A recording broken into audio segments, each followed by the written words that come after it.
Hi Shah, thanks very much for the question with regards to your Indesit oven. I've had a couple of questions on these cookers over the last week or so, and I thought I'd address the problem that you may have. You've got an Indesit single oven and the model number is IFW6340IXUK. Now let me explain or read the question for you and other people. You've got a fan oven. I've recently replaced the fan oven heating element and the NTC sensor using your videos. However, this has not solved the problem. The fan mode and temperature symbol light keeps flashing. All the other settings are working perfectly. Okay, what I've done for you is firstly, I've put a link on this video in the description and it will take you through to a web page specifically on your problem. There will be a very useful video for you to watch about this fault, and there's also exploded diagrams of your machine showing every component on the cooker. This includes videos as well with regards replacing the fan oven element, the grill element and fan motor and any other component that's on the cooker. I've done a lot of videos recently on single ovens and how to repair them and replace components and diagnose problems. But let's address your problem. Your cooker has a circuit board, and the circuit board is what controls all the functionality on your oven. And let me try and explain this. This is a modern cooker and it is manufactured by Beco, which I've just done some videos on. You have multiple settings now on the actual dial, and this used to be a selector switch on old cookers, but on new cookers they are fitting circuit boards, which are not only causing problems in the long term, but causing very expensive problems. Selector switches only used to cost £20 to £30 to replace when they went wrong. If a component on the circuit board fails, you would normally have to buy the whole circuit board, and it can cost you more than £150. In my honest opinion, I think it's manufacturers building in obsolescence to the actual cooker. Now, when you had a thermostat on a cooker, it is now controlled with an NTC sensor. That's what you've replaced, and you've replaced the fan oven element.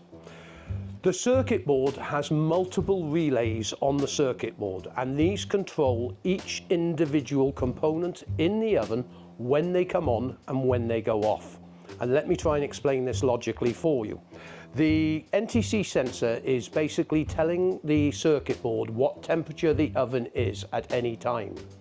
And the selector switch, if you turned it to the fan oven setting, would be controlling there'll be 1, 2, 3 relays usually in use with the fan oven setting. One would be for the relay for the light, the other will be the relay for the fan motor, and the third one will be the relay that controls when and how often the fan oven element comes on. If the relay on the circuit board has become faulty for the fan oven element, this means that it will not send power to the actual element. And it's only a relay that may be at fault. Now, if you do have someone you know who is good at repairing things with regards circuit boards and has soldering equipment, you may be able to identify which relay has become faulty. Normally, it will be the higher ampage relay on the circuit board compared to the two others I mentioned.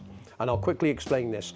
The fan motor is only drawing somewhere in the region of 50 to 60 watt, so I would imagine that the manufacturer has only stuck in a 5 or 6 amp relay to control this. The fan oven element is going to be somewhere in the region of 2000 watts, so normally they would have fitted a 16 amp relay to control that element. The grill element will also have a high ampage relay, and if it's got a base element, that would also be a high ampage relay. So you can eliminate most of the relays on the circuit board via ampage. It will be the high ampage relays that control the actual elements, and low ampage relays that control the other functions like cooling fan, fan motor, light fitting, so on. So hopefully out of those couple of relays on the circuit board, you might be able to identify which one has blown. Now, all you're going to need to do is identify the correct relay that's on the circuit board. You might be able to go to someone like RS Components, even eBay or Amazon, and you might even find a relay for as little as under £10. And then all you'll have to do is replace the relay on the circuit board rather than buying a whole new circuit board, which I said could cost you in excess of £150.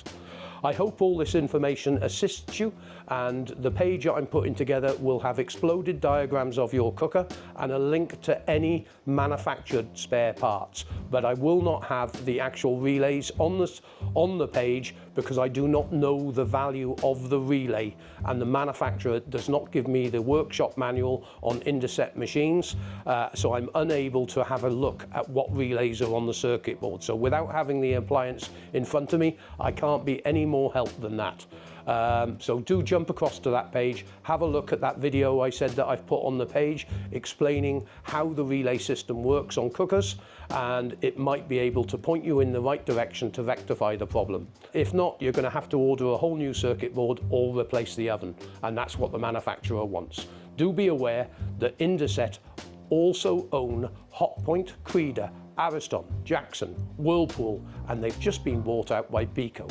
So if you are replacing the appliance and say, I never want to buy that appliance again, do remember that the manufacturer does own multiple different brands. Thanks very much indeed for contacting us.